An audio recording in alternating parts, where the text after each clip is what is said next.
ರಥಸಪ್ತಮಿ ಸೋಮವಾರದಿಂದ ಶನಿವಾರ ಸಂಜೆ 6 ಗಂಟೆಗೆ. ಎಕ್ಸ್ಪೆರಿಮೆಂಟ್ ಮಾಡಬೇಕು, ಆದರೆ ಅದರಲ್ಲಿ ಸ್ವಲ್ಪ ರಿಸ್ಕ್ ಇದೆ. ಈ ಸಮಸ್ಯೆ ಬಗೆಹರಿಯುತ್ತೆ ಅಂತಂದ್ರೆ ನಾವು ಏನ್ ಮಾಡೋದಕ್ಕೂ ಸಿದ್ಧ ಡಾಕ್ಟರ್. ನೀವೇನೋ ಎಲ್ಲದಕ್ಕೂ ತಯಾರಾಗಿದ್ದೀರಾ ಸೂರ್ಯ ಅವರೇ, ಆದರೆ ಇದರಿಂದ ಯಾರಿಗೆ ಯಾವ ರೀತಿ ನಷ್ಟ ಆಗುತ್ತೆ ಅಂತ ಊಹೆ ಮಾಡ್ಕೊಳ್ಳೋಕ್ಕೂ ಸಾಧ್ಯ ಇಲ್ಲ. ನನಗೆ ಅರ್ಥ ಆಗಲಿಲ್ಲ ಡಾಕ್ಟರ್. ನಾವೀಗ ಹುಡುಗಿ ಮೇಲೆ ಪ್ರಯೋಗ ಮಾಡ್ತೀವಿ ಅಂತ ಇಟ್ಕೊಳ್ಳಿ. ಒಂದು, ಆ ಹುಡುಗಿ ಉದ್ವೇಗಕ್ಕೊಳಕಾಗಿ ಅವಳೇ ಹಾನಿ ಮಾಡ್ಕೋಬಹುದು, ಅಥವಾ ತನ್ನ ಕೋಪಕ್ಕೆ ಕಾರಣ ಆದ ವ್ಯಕ್ತಿ ಮೇಲೆ ಹಲ್ಲೆ ಮಾಡಿದ್ರೂ ಮಾಡ್ಬೋದು.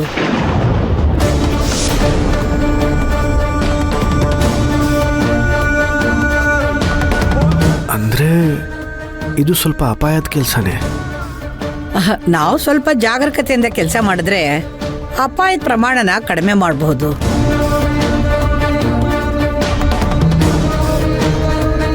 ಸರಿ, ಅದೇನ್ ಮಾಡಬೇಕು ಅಂತ ಹೇಳಿ ಡಾಕ್ಟರ್. ಈಗ ಆ ಹುಡುಗಿ ಯಾರನ್ನ ತುಂಬಾ ನಂಬ್ಕೊಂಡಿದ್ದಾಳೋ ಅವರೇ ಅವಳ ಹತ್ರ ಹೋಗಿ ಅವಳ ಇಷ್ಟಕ್ಕೆ ವಿರುದ್ಧವಾಗಿ ಮಾತಾಡಬೇಕು. ಆಗ ಅವಳ ಪ್ರತಿಕ್ರಿಯೆ ನೋಡಿ ನಾವೇನಾದ್ರು ನಿರ್ಧಾರಕ್ಕೆ ಬರಬಹುದು. ಆ ಹುಡುಗಿ ತುಂಬಾ ಹಚ್ಕೊಂಡಿರೋದು ನನ್ನನ್ನೇ ಡಾಕ್ಟರ್. ಯಾಕಂತಂದ್ರೆ ಸುರಭಿನ ನನ್ನ ಪ್ರೀತಿಸಿ ನನ್ನ ಹಿಂದೆ ಬಿದ್ದು ಮದುವೆ ಆಗಿದ್ಲು. ಹಾಗಾಗಿ ಈ ಹುಡುಗಿನೂ ನನ್ನ ಮೇಲೆ ಸಿಕ್ಕಾಪಟ್ಟೆ ಅಟ್ಯಾಚ್ಮೆಂಟ್ ಇಟ್ಕೊಂಡಿರ್ತಾಳೆ. ಏನು ಮಾಡಿದ್ರೆ ಅವಳು ಒರಿಜಿನಲ್ ಕ್ಯಾರೆಕ್ಟರ್ ಟ್ರಿಗರ್ ಆಗುತ್ತೆ ಅಂತ ಹೇಳಿ ನಾನು ನನ್ನ ಕೈಲಾದ ಪ್ರಯತ್ನ ಪಡ್ತೀನಿ. ಇಲ್ಲ ಸೂರ್ಯ ಅವರೇ, ಈ ಕೆಲಸ ಮಾಡಬೇಕಾದವರು ನೀವಲ್ಲ, ಮತ್ತೆ ನಾಗಲಕ್ಷ್ಮಿ ಅವರು.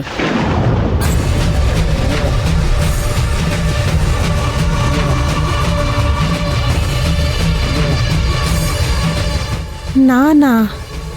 ಹೌದು ನಾಗಲಕ್ಷ್ಮಿ ಅವರೇ, ಆ ಹುಡುಗಿ ತಾನು ಸುರಭಿ ಅಂತ ನಂಬ್ಕೊಂಡಿದ್ದಾಳೆ. ಅವಳಿಗೆ ಸೂರ್ಯವ್ರ ಮೇಲೆ ಪ್ರೀತಿ ಇರಬಹುದು, ಆದ್ರೆ ಅವಳು ಈ ಮನೆ ಬಂದಾಗಿಂದ ಸಂಪೂರ್ಣವಾಗಿ ನಂಬ್ಕೊಂಡಿರೋದು ನಿಮ್ಮನ್ನೇ. ಯಾಕೆಂದ್ರೆ ಯಾರು ಅವಳನ್ನ ಒಪ್ಕೊಳ್ದೇ ಇದ್ದಾಗ ನೀವು ಅವಳನ್ನ ಮಗಳು ಅಂತ ಒಪ್ಕೊಂಡ್ರಿ. ಹಾಗಾಗಿ ನೀವು ಮಾಡೋ ಒಂದು ಸಣ್ಣ ಕೆಲಸ ಕೂಡ ಅವಳ ಮೇಲೆ ತುಂಬಾ ಇಂಪ್ಯಾಕ್ಟ್ ಬೀಳುತ್ತೆ. ಆಗ್ಲಿ ಡಾಕ್ಟರ್, ಈಗ ನಾನು ಏನು ಮಾಡಬೇಕು ಅಂತ ಹೇಳಿ. ನೀವು ಅವಳ ಹತ್ರ ಹೋಗಿ ನೀನು ನನ್ನ ಮಗಳು ಸುರಭಿ ಅಲ್ಲ ಅಂತ ಹೇಳಿದ್ರೆ ಹೇಳಿ ನೋಡಿ. ಇದು ಬರೀ ಒಂದು ಅಬ್ಸರ್ವೇಷನ್ ಪ್ರೋಸೆಸ್ ಅಷ್ಟೇನೆ.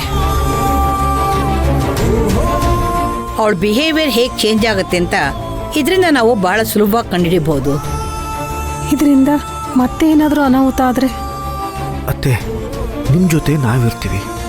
ಯಾರಿಗೂ ಏನೂ ತೊಂದರೆ ಆಗದೆ ಇರೋ ಹಾಗೆ ನಾನು ನೋಡ್ಕೊಳ್ತೀನಿ.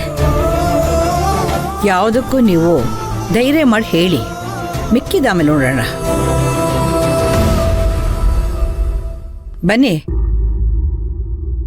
ಬನ್ನಿ ನಾಗಲಕ್ಷ್ಮಿ ಅವರೇ.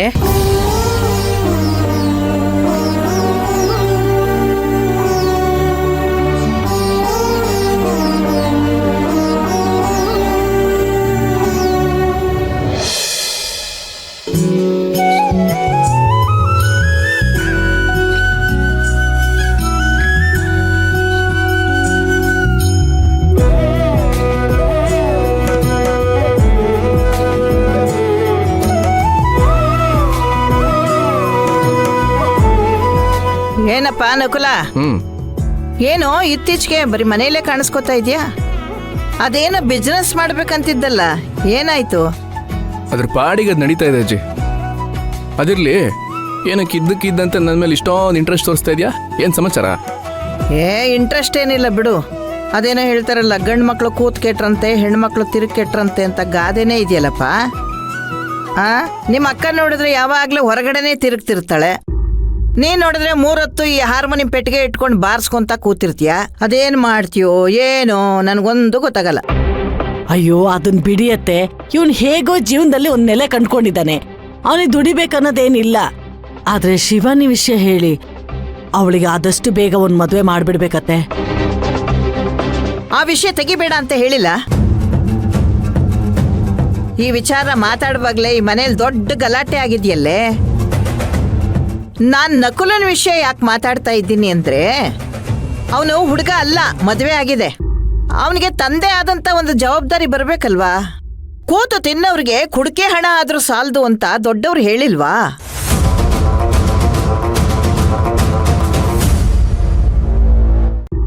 ಅಪ್ಪ ಅಮ್ಮ ಎಷ್ಟೇ ಆಸ್ತಿ ಮಾಡಿದ್ರು ಸ್ವಂತ ನೆಲೆ ಕಂಡುಕೋಬೇಕಾದ್ದು ಗಂಡಸರ ಲಕ್ಷಣ. ಅಜ್ಜಿ, ನಾನು ಟೈಮ್ ಪಾಸ್ ಮಾಡ್ಕೊಂಡು ಕೂತಿಲ್ಲ. ನಾನಿಲ್ಲಿ ಫಾರಿನ್ ಕ್ಲೈಂಟ್ ಜೊತೆ ಡೀಲ್ ಮಾಡ್ತಾ ಇದ್ದೀನಿ. ಹೂಗಳನ್ನ ಬೆಳೆಸಿ ಎಕ್ಸ್ಪೋರ್ಟ್ ಮಾಡೋ ಕಾಂಟ್ರಾಕ್ಟ್ ಅದು. ಈ ವರ್ಷದಲ್ಲಿ ಎಲ್ಲ ಫೈನಲ್ ಆಗುತ್ತೆ. ನಾನು ಮುಗಿದ್ಮೇಲೆ ನಾನೇ ಹೇಳ್ತೀನಿ, ಆಯ್ತಾ? ಈಗ ಪದ್ಮಿನಿ ಸೀಮಂತನ ಎಷ್ಟು ಗ್ರ್ಯಾಂಡ್ ಆಗಿ ಮಾಡಬೇಕು ಅಂತ ಯೋಚನೆ ಮಾಡ್ತಾ ಇದ್ದೀನಿ.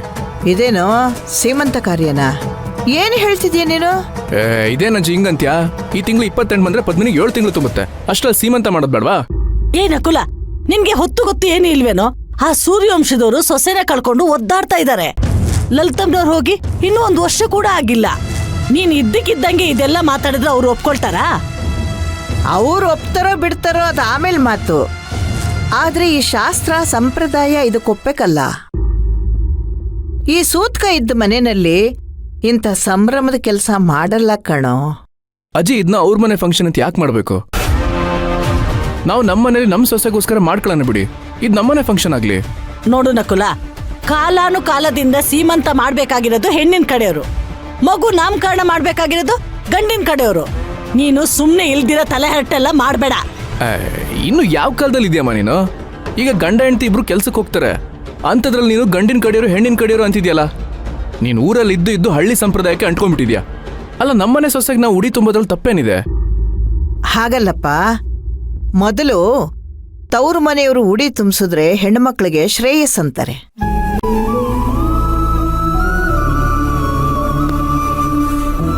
ಆಯ್ತು, ಅವ್ರನ್ನು ಕರೆಯೋಣ. ಅವ್ರ ಮನೇಲಿ ಫಂಕ್ಷನ್ ಮಾಡಿದ್ರೆ ತಾನೇ ಸೂತ್ಕ ಅಂಟೋದು. ನಾವು ಹೊರಗಡೆ ಎಲ್ಲಾದ್ರೂ ಫಂಕ್ಷನ್ ಅರೇಂಜ್ ಮಾಡೋಣ ಅಷ್ಟೇ. ಅವ್ರು ಬೇಕಾದ್ರೆ ಊರಿನ ಜನರ ಕೈಯಲ್ಲಿ ಉಡಿ ತುಂಬಿಸ್ಲಿ. ಒಂದು ಶುಭ ಕಾರ್ಯ ನಡೆದ ಎಷ್ಟೋ ವರ್ಷಗಳೇ ಆಗೋಯ್ತಜ್ಜಿ.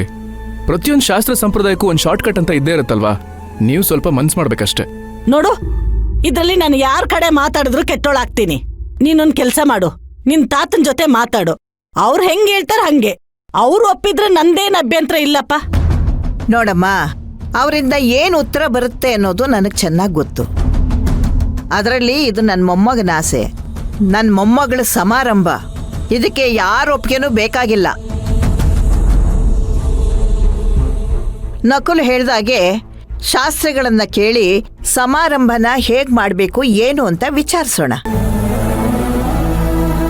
ಹಾಗೆ ನಮಗೆ ಈ ಥರ ಯೋಚನೆ ಇದೆ ಅಂತ ನಮ್ಮ ಅಣ್ಣನ ಹತ್ರ ಹೇಳಿದ್ರೆ ಅವನಿಗೇನು ತೋಚುತ್ತೋ ಅವನ ಉಪಾಯನೂ ಹೇಳ್ತಾನೆ ಅಲ್ವೇನೋ? ಅದ ಹಾಗಲ್ಲತ್ತೆ. ನೋಡು ರಾಜೇಶ್ವರಿ, ಆಗೋ ಕೆಲಸಕ್ಕೆ ಯಾವತ್ತೂ ಅಡ್ಡಬಾಯಿ ಹಾಕ್ಬಾರ್ದು. ಪಾಪ ನಮ್ಮ ಪದ್ಮಿನಿ ವಿಷಯದಲ್ಲೂ ಒಂದು ಕಾರ್ಯನೂ ನೆಟ್ಕಾಗ್ಲಿಲ್ಲ.